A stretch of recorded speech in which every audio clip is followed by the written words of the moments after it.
네, 주님의 평강이 가득하시기 바라겠습니다. 오늘 말씀은 히브리서 7장 26절에서 28절 말씀입니다.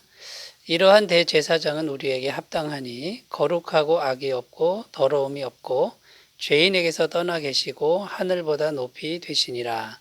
그는 저 대제사장들이 먼저 자기 죄를 위하고 다음에 백성의 죄를 위하여 날마다 제사 드리는 것과 같이 할 필요가 없으니 이는 그가 단번에 자기를 들여 이루셨음이라.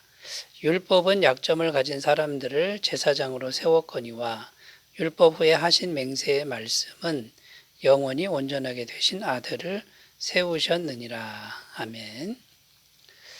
네, 오늘 말씀 26절에 보면 이러한 대제사장은 우리에게 합당하니 이렇게 기록합니다. 무엇이 합당하다는 것일까요? 우리가 구원받기에 합당하다 이런 의미가 됩니다. 자, 그러면 누가 이러한 대제사장이라는 것이냐 하면요, 바로 예수님이 이러한 대제사장이고 그 예수님이 우리를 구원하시기에 합당하신 분이다. 이제 이런 의미가 되는 겁니다. 그래서 오늘 말씀은 왜 예수님이 우리를 구원하기에 합당한 대제사장인가, 이런 주제로 함께 말씀을 살펴보면서 은혜를 나누겠습니다. 첫 번째는요, 완전히 거룩하고 무죄하신 분이기 때문이다. 완전히 거룩하고 무죄하신 분, 죄가 없으신 분이기 때문이다 라는 겁니다. 26절을 읽어보겠습니다. 이러한 대제사장은 우리에게 합당하니 거룩하고 악이 없고 더러움이 없고 죄인에게서 떠나 계시고 하늘보다 높이 되시니라. 자, 26절에 보면 예수님이 왜 우리를 구원하시기에 합당하신지 그 이유가 나오는데, 거룩하고 악이 없고 더러움이 없고 죄인에게서 떠나 계신다 이렇게 증언하고 있습니다. 이 말씀을 한마디로 요약하면 죄가 하나도 없으신 분이다, 죄가 하나도 없다 이런 의미가 됩니다.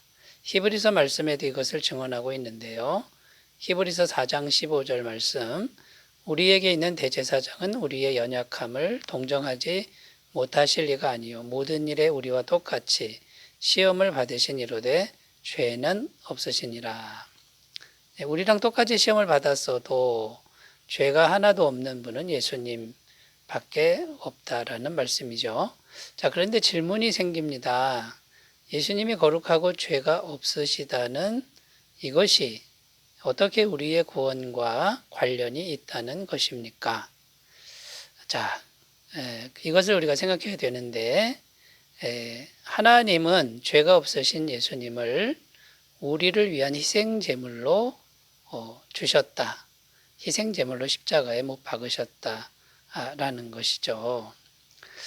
그런데 그 희생제물은 죄가 없어야 된다라는 겁니다. 흠이 없어야 된다라는 것이죠. 조금이라도 죄가 있거나 흠이 있으면 자격이 안 된다라는 것이죠. 제가 어느 책에서 읽은 이야기, 감동적인 이야기가 있는데요. 한 12살짜리 아이가 간 이식 수술을 앞두고 있었습니다. 그런데 그 간 이식을 하려면 여러 가지로 이제 맞는 사람이 필요한데 아버지 한 사람밖에는 이제 없었다라는 거죠. 그런데 이렇게 간 이식을 받아야 되는 상황에서 아버지 사업이 부도가 나고 쫓겨다닌 신세가 되었다고 합니다. 그런데 그 아들을 살리기 위해서 도망 다니다가 아버지가 나타났는데, 그 아버지가 한 달 이상 기간을 기다려야 했습니다. 왜냐하면 사업이 부도나고 나서 음주를 많이 해서 간이 많이 손상돼 있었다라는 겁니다. 그래서 그 간 상태가 깨끗해지기 위해서는 최소한 한 달 이상 시간이 필요했다라는 것이죠. 그 독소가 빠져야 되기 때문이라는 것입니다. 자, 여러분, 이제 이런 이야기를 이제 우리가 접하면 사람을 살리기 위해서도 아버지가 깨끗하게 자기를 준비해야 되는 이제 그런 준비가 필요하다라는 것이죠. 근데 예수님처럼 완벽하게 깨끗하지 않으면 어떻게 우리 같은 죄인들을 살릴 수 있겠느냐라는 것이죠. 그러므로 여러분, 우리는 정말 완벽하게 깨끗하신 예수님, 죄가 하나도 없으신 예수님을 우리에게 희생제물로 내어주신 하나님 아버지께 감사해야 될 줄로 믿습니다. 요한복음 3장 16절에 하나님이 세상을 이처럼 사랑하사 독생자를 주셨으니 이는 그를 믿는 자마다 멸망하지 않고 영생을 얻게 하려 하심이라. 여러분, 예수님이 완벽하게 거룩하고 깨끗하기 때문에 우리 같은 죄인들, 어떤 죄인들일지라도 예수님을 믿기만 하면 멸망치 않고 영생을 주신다라고 하는 이 말씀이 진리가 되는 것입니다. 자, 그러면 여러분, 완전히 거룩하고 죄가 없으신 분이기 때문에 예수님이 합당한 대제사장이 된다라는 것을 우리가 굳게 믿으셨으면 좋겠습니다. 자, 두 번째 주제로 가겠습니다. 예수님이 왜 합당한 대제사장인가? 두 번째는요, 우리의 구원을 위해서 쉬지 않고 지금도 기도하고 계시기 때문이다. 이렇게 말씀하고 있습니다. 26절입니다. 이러한 대제사장은 우리에게 합당하니 거룩하고 악이 없고 더러움이 없고 죄인에게서 떠나 계시고 하늘보다 높이 되시니라. 여기 보면 하늘보다 높이 되시니다 이렇게 되어 있는데요. 이 말씀은 예수님의 승천하심을 의미하는 말씀입니다. 예수님이 부활하신 이후에 승천하셔서 하나님 보좌 우편에 앉으셨는데 이 승천에는 크게 두 가지 의미가 있습니다. 첫 번째는 만민을 다스리는 왕이 되셨다라는 의미입니다. 요한계시록 17장 14절 그들이 어린 양과 더불어 싸우려니와 어린 양은 만주의 주시요 만왕의 왕이심으로 그들을 이기실 터이요 또 그와 함께 있는 자들 곧 부르심을 받고 택하심을 받은 진실한 자들도 이기리로다. 만민의 왕이고 만주의 주시다 이렇게 고백하고 있죠. 또 빌립보서 2장 9절에서 11절 말씀은요. 이러므로 하나님이 그를 지극히 높여 모든 이름 위에 뛰어난 이름을 주사 하늘에 있는 자들과 땅에 있는 자들과 땅 아래에 있는 자들로 모든 무릎을 예수의 이름에 꿇게 하시고 모든 입으로 예수 그리스도를 주라 시인하여 하나님 아버지께 영광을 돌리게 하셨느니라. 여기 보면 하나님이 모든 이름 위에 뛰어난 이름을 주셨다. 이렇게 증언하고 있습니다. 첫 번째 의미는 만민을 다스리는 왕이 되셨다. 이런 의미고요. 두 번째 승천의 의미는요. 만민을 위해서 하나님 보좌 우편에서 중보기도 하고 계신다. 이런 의미가 됩니다. 로마서 8장 34절 누가 정죄하리요 죽으실 뿐 아니라 다시 살아나신 이는 그리스도 예수시니 그는 하나님 우편에 계신 자요 우리를 위하여 간구하시는 자신이라. 자, 하나님 보좌 우편에서 우리를 위하여 간절히 기도하신다라는 것인데 무엇을 기도하시냐면요. 우리가 죄를 질 때마다 하나님은 우리를 심판하시려고 하시죠. 심판하시는데 예수님이 이제 중보기도 하는 겁니다. 저 사람의 죄는 내가 십자가에서 해결했습니다. 대신 제거했습니다. 용서해 주십시오. 이렇게 기도한다라는 거죠. 그러니까 여러분, 우리의 구원을 위해서 쉬지 않고 기도해 주신다라는 것이 성경이 증언하는 진리입니다. 자, 그럼 이 두 가지 의미를 종합해 보면 쉬지 않고 기도하시는 그분이 만왕의 왕이시고 만주의 주이시다라는 겁니다. 누가 그러면 그 예수님을 대적할 수 있겠습니까? 아무도 없다라는 거죠. 따라서 예수님이야말로 가장 합당한 구원을 위한 대제사장이 될 수 있다라고 성경은 증언하고 있습니다. 여러분, 우리의 구원을 위해서 쉬지 않고 기도하시는 예수님을 굳게 신앙하시는 삶이 되시기 바라겠습니다. 세 번째 주제는요. 왜 예수님이 합당한 대제사장인가?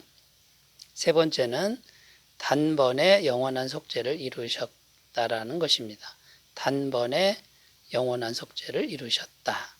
27절입니다. 그는 저 대제사장들이 먼저 자기 죄를 위하고 다음에 백성의 죄를 위하여 날마다 제사 드리는 것과 같이 할 필요가 없으니 이는 그가 단번에 자기를 들여 이루셨습니다. 여기 보면 구원을 이루시는데 이는 그가 단번에 자기를 들여 이루셨습니다. 이렇게 기록하죠. 완전한 구원을 단번에 이루셨다 이런 뜻인데요. 예수님은 완벽한 제물이 되셨습니다. 그러니까 완벽하게 죄값을 지불하셨고 또 부활하셔서 영원히 살아계시니 이제 더 이상 희생 제물이 필요 없다라는 겁니다. 예수님의 십자가 죽음 한 번으로 완전하게 만족되었다라는 것이죠. 자, 그러면 이제 우리가 해야 될 일은 죄값은 완벽하게 십자가에서 해결된 사실을 믿기만 하면 된다라는 것입니다.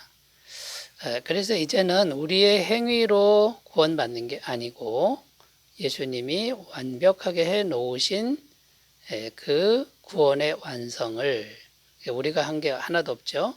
예수님이 해 놓으신 것을 믿음으로 받아들이면 완벽한 그 죄사함의 은혜가 우리에게도 그대로 적용이 된다. 이런 의미가 되겠습니다. 로마서 3장 23절 24절 모든 사람이 죄를 범하였음에 하나님의 영광에 이르지 못하더니 그리스도 예수 안에 있는 속량으로 말미암아 하나님의 은혜로 값없이 의롭다 하심을 얻은 자 되었느니라.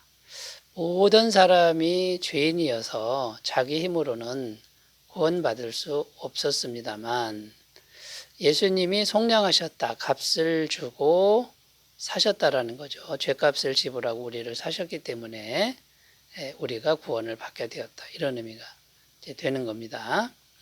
로마서 3장 25절 26절 이 예수를 하나님이 그의 피로서 믿음으로 말미암는 화목제물로 세우셨으니 이는 하나님께서 길이 참으시는 중에 전에 지은 죄를 간과하심으로 자기의 의로우심을 나타내려 하심이니 곧 이때에 자기 의로우심을 나타내사 자기도 의로우시며 또한 예수 믿는 자를 의롭다 하려 하심이라. 자, 여러분 우리 같은 죄인이 예수님을 믿으면 예수님의 의로 덧입혀 주셔서 우리를 의롭다 하시죠. 그런데 하나님도 이제 의로운 분이 됩니다. 왜냐하면 예수님의 희생으로 말미암아 그 죄값이 완벽하게 지불되었기 때문인 것이죠. 자, 여러분 오늘은 왜 예수님이 구원에 합당한 대제사장인가를 살펴보았는데 이 예수님을 우리가 힘차게 바라보시면서 믿음에 굳게 서는 은혜가 있으시기 바라겠습니다. 기도합니다. 하나님 아버지, 예수님을 믿는 우리의 믿음이 더욱 깊어질 수 있도록 도와주옵소서. 예수님의 이름으로 기도드립니다. 아멘. 좋은 하루 되시기 바라겠습니다. 감사합니다.